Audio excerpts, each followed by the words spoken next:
बुद्धिमान मुखिया। बहुत दिनों की बात है, रेगिस्तान के किनारे कुछ दूर एक हरा भरा खुशहाल गांव था। उस गांव के आसपास की धरती बहुत ही उपजाऊ थी, इसलिए खूब उस गांव का बूढ़ा मुखिया बहुत ही दूरदर्शी और बुद्धिमान था, इसलिए गांव में लड़ाई झगड़े आदि की घटनाएं नहीं होने पाती थीं। यदि किन्हीं लोगों में मनमुटाव हो भी जाता था तो वर्षा न होने के कारण खेलों में खड़ी फसलें सूख गई, जंगलों में पेड़ पौधे और घास सूख गई, पानी के साथ ही पशुओं के लिए चारे और गांववासियों के लिए अन्न की कमी हो गई। मैंने अपने पिता से कहा था तो कहने लगे, और हमारे मुखिया जी बहुत ही दूरदर्शी बुद्धिमान हैं। वो कोई ऐसा उपाय सोच रहे हैं जिससे गांव वालों को संकट से हमेशा के लिए छुटकारा किया है। इन बूढ़ों की बात छोड़ो, ये सब सटिया गए हैं। हम नौजवान हैं, हमारे पास जवान और ताज़ा दिमाग है। हम इन बड़ों से अधिक अच्छा सोच सकते हैं। इसका मतलब मेरी राय है कि हमें आज ही गांव से चल देना चाहिए। हम इस बड़े मुखिया के सुझाव का अब और अधिक इंतजार नहीं कर सकते। तुम्हारी बाल 16 आने ठीक है, तुम ठीक है, हम लोग आ जाएंगे। पल्ला चिंतित और भयभीत गांववासी गांव के मुखिया के पास पहुंचे। मुखिया जी, चारे के अभाव में सारे पशु एक हैं। बताइए ऐसी हालत में क्या किया जाए। भाइयों, मुझे तो एक ही रास्ता दिखाई दे रहा है।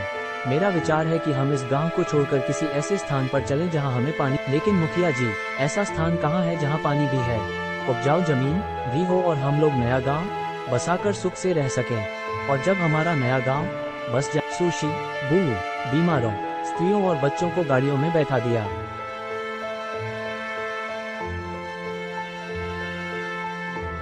और फिर वे सब अपने पुरखों के पुराने गांव को अंतिम नमस्कार करके चल दिए।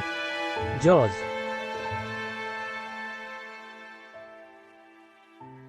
कुछ दूर जाने पर रेगिस्तान शुरू हो गया। एक बार जब मैं जवान था, इस रेगिस्तान में यात्रा कर चुका हूँ। मीलों तक न कोई पेड़ पौधा दिखाई देता है, न कोई आबादी। मुखिया बहुत ही दूरदर्शी और बुद्धिमान है। तुम देख रहे हो, जब से रेगिस्तान शुरू हुआ है हमें पानी से भरे कुएं। वो कैसे? ये तो तुम ठीक कह रहे हो। रेगिस्तान जगह जगह मिलते जा रहे हैं। हमें और हमारे पशुओं को पीने के लिए ही नहीं, नहाने धोने के लिए भी पानी मिल जाता है। हम गांव से जिन घड़ों में पानी भरकर चले, उसके साथ ही तपते हुए रेगिस्तान में कुआं खोदे और थक जाए। बूढ़े मुखिया की गाड़ी काफिले में सबसे आगे थी। वो चारों ओर और सामने दूर तक नजर दौड़ते हुए चल रहा था। मुखिया जी, मैंने खूब पानी संभाल कर रखा है, आप चिंता न करें। हमारे पास इतना पानी है कि 15 दिन तक हमें पानी की कमी न पड़ेगी।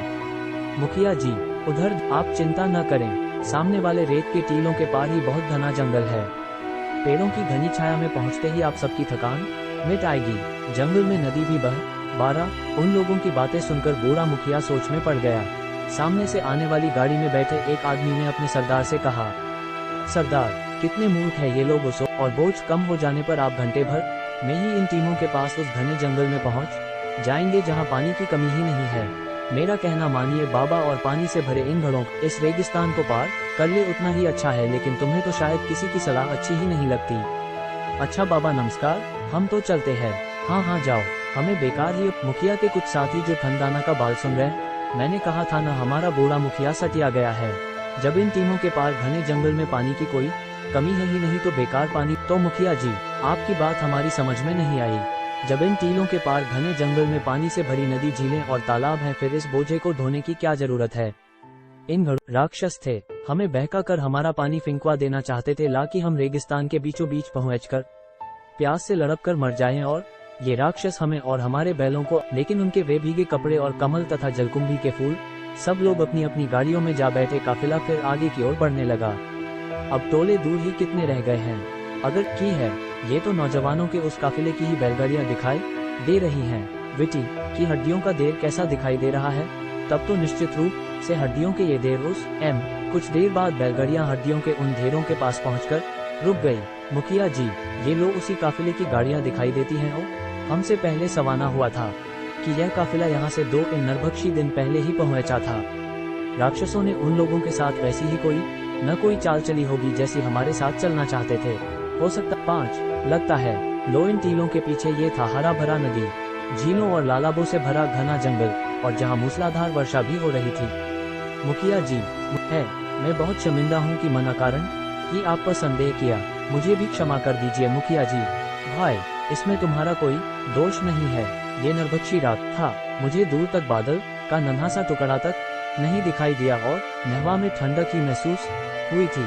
लेकिन मुखिया जी, आपको उन पर संदेह कैसे हुआ कि वे जहां मूसलाधार वर्षा हो रही है? हम लोगों ने तो इस ओर ध्यान ही नहीं दिया, तभी मुझे संदेह हो गया था। फिर मैंने बड़े हाँ, खैर दूसरी बात, हे भगवान, ध्यान से उनकी आंखें देखी थीं। उनकी आंखें हम लोगों जैसी नहीं थीं, राक्षसों जैसी बिल्कुल, गोल गहरी सुर्ख और बेहद चमक। वो देखो, वे उन टीलों पर चढ़े हम लोगों की ओर ही देख रहे हैं। पछता रहे होंगे कि हमारी चाल बेकार गई। उन राक्षसों ने हम लोगों को भड़काने की बहुत कोशिश। हमारे मुखिया जी बहुत ही दूरदर्शी और बुद्धिमान हैं, उनके होते हुए हमें कोई भय नहीं है। अगर हम नौजवानों वाले काफिले में चले गए होते तो इन देरों में हम लोगों की भी